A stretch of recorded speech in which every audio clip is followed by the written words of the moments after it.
Wali zatwaliwa ndi munaku ekitalo situlira mmere n'abazzukulu bamulekwa munana tibalina kye balya n'abantu abakulu tuwere 10 tusula njala era tugisiiba. Nsaba ab'obuyinza mutugirire netuli bubi amaziga gano genkaaba gavudde wansi wa mutima gwange olw'ebintu byange byenyononeddwa ebyenkanaawo ku myaka gino gye nnina nze Kigundu.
Envunaanira abantu abo obuzibu bano batuusaamu nsobole okuganyulwamu mu bintu byange ebyafa, bansasule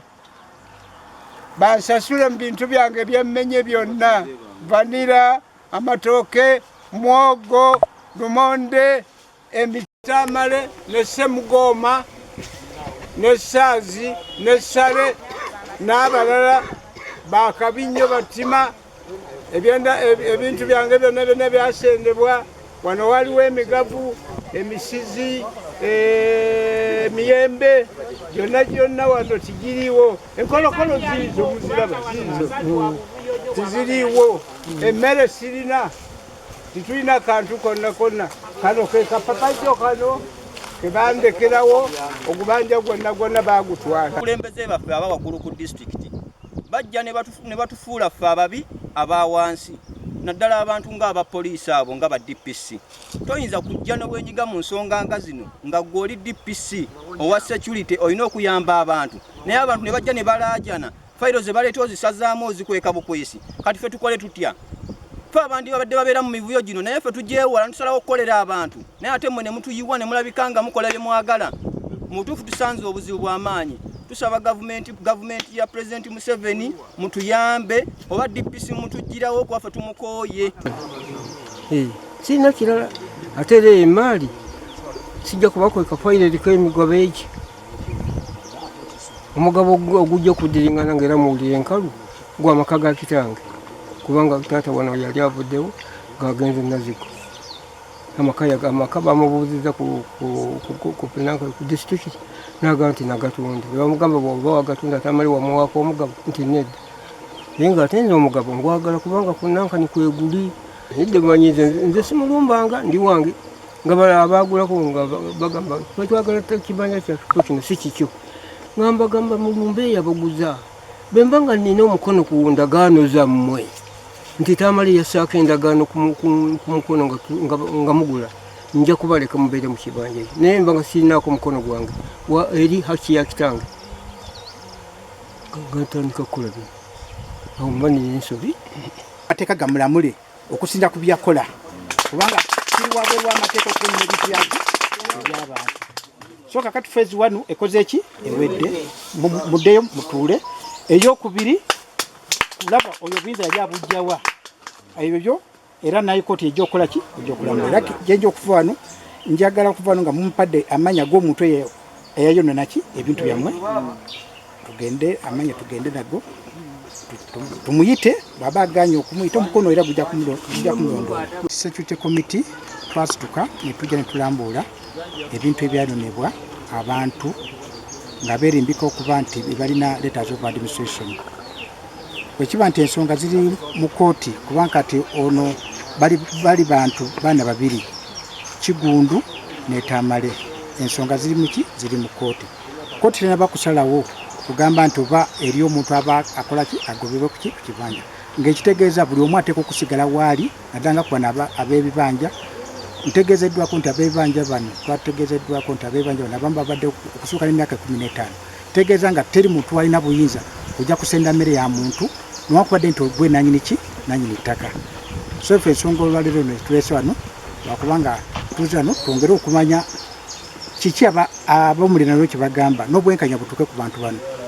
Noono omukulu Kigundu abanga alina ensonga ze n'etamale bo bagende mu kooti, naye kati ffe tulumirwa abantu ab'ebibanja nga pulezidenti yatugamba nti teri muntu alina buyinza. Nze mbanga nze omubaka wa pulezidenti mu disitulikiti muno nteeka okuva wano nga buli abantu abali ku bibanja buli omu azeeyo bwe yali akolera paka bali esootinga muki. Wano nakijja okuyita mu basajja bali mu buti buli okutuuka ku mufooli asembayo oli ku katooke waali wakoma ebijja n'emabega waabo abantu nga 10 tibalabika. Bonna babasemba sewo webala kulamula tweyanziza tweyanzeege webala okukola olutalo lwebanneenabuza.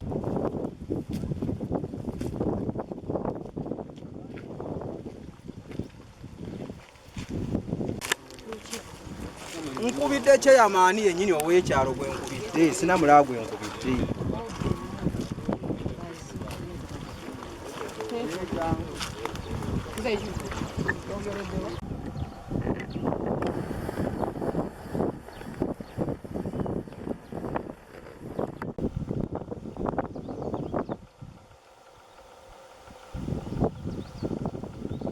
Naye mbutuufu kati tetusinze n'okwewuunya Uganda erabika etabuse kuba kiva ku bakulembeze ndowooza okuva waggulu abavumaganya ffe abakulembeze Kalyanguzi!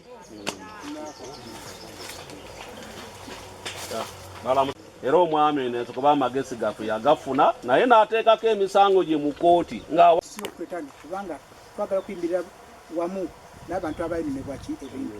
Era kati ekisookerwako bwe yakimuwa kati ng'amala okulimuwa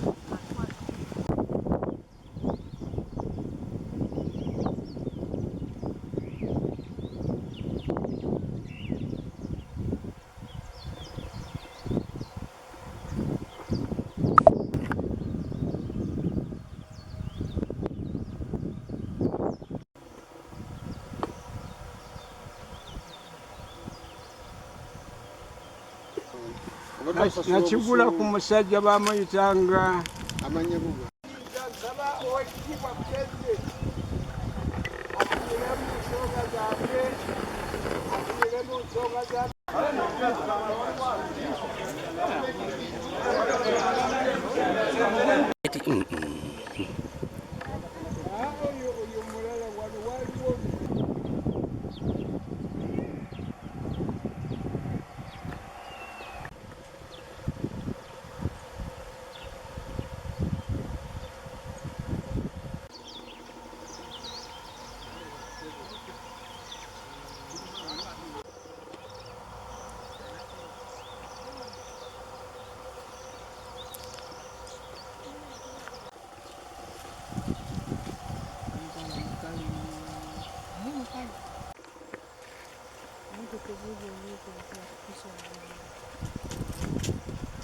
Mbafungara disomo.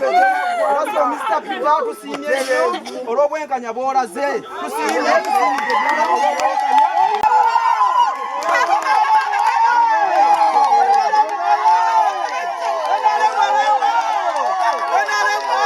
namugabe ndese atandise okukola.